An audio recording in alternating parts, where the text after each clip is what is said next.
نستفيد منه جميعا. We can all benefit from it. Shaykh Ibn al Uthaymīn said, Al-Hikmah min al-Sujud. And this is in Al-Sharh al-Mumti'. He said, the wisdom of prostration, أنه من كمال التعبد لله والذل له, is that it is complete servitude and submission to Allah. Sujood is complete servitude and submission to Allah tabaraka wa ta'ala. فإن الإنسان يضع أشرف ما فيه وهو وجهه. For verily the servant places the most noble part of his body, which is the face, on the ground. The servant places the most noble part of the body, which is the face, on the ground, at the same level as the lowest part of his body, which is the feet. وأيضا, additionally, يضعه, he places his face upon something that is treaded upon by the feet. يفعل كل هذا تعبدا لله تعالى وتقربا إليه. He does all of this worshipping Allah the Most High and drawing nearer to Him. He said, ومن أجل هذا التطامن والنزول الذي فعله لله تعالى صار أقرب ما يكون الإنسان من ربه وهو ساجد. Due to the servant placing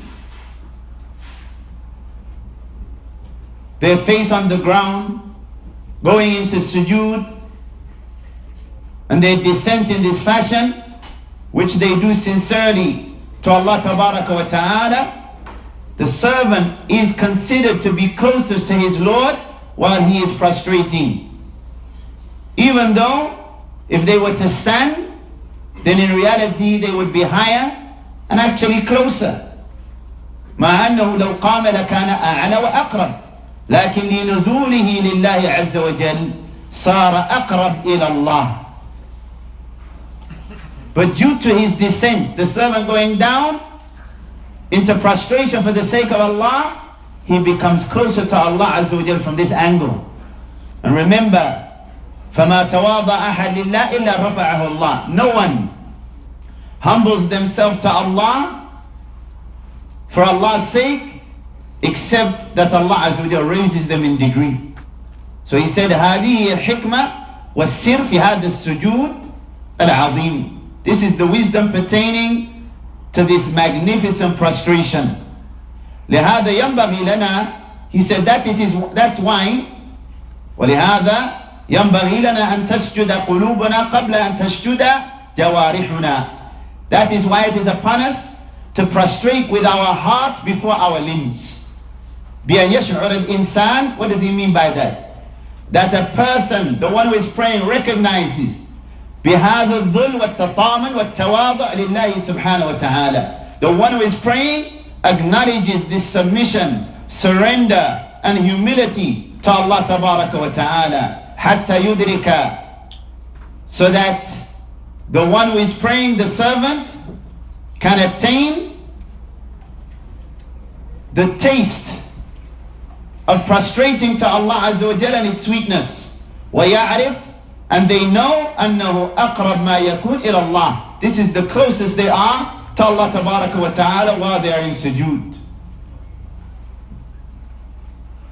And the Shaykh goes on to talk about ikhwan, beautifying one's ibadah, one's worship, through following the sunnah of the Prophet Sallallahu Alaihi Wasallam and doing it correctly. No doubt you have to beautify your worship. How do we beautify our worship? We do it in accordance to the sunnah of the Prophet Sallallahu Alaihi Wasallam, as Allah Azza wa Jalla has commanded us. But at the same time, we also perfect our hearts, barakallahu feekum, in the sense that a person, their heart prostrates before their body. So we rectify the heart and also the limbs. They go together. وَالْكَمَالُ وَالْإِصْلَاحَ الْأَمْرَيْنِ جَمِيعًا. True rectification, you rectify that which is visible and that which is hidden, meaning the heart. Not one without the other. Rectification of what is apparent by following the sunnah of the Prophet Sallallahu Alaihi Wasallam. There's no way to achieve that except that you follow the sunnah of the Prophet ﷺ, and we worship Allah Azza wa Jalla as we're being commanded. And likewise, rectification of the qulub. So when we make sujood, we should recognize that the Shaykh, he said, let your hearts prostrate before your bodies. Know what you are doing. Recognize the importance of sujood and the significance of it. Barakallahu feekum.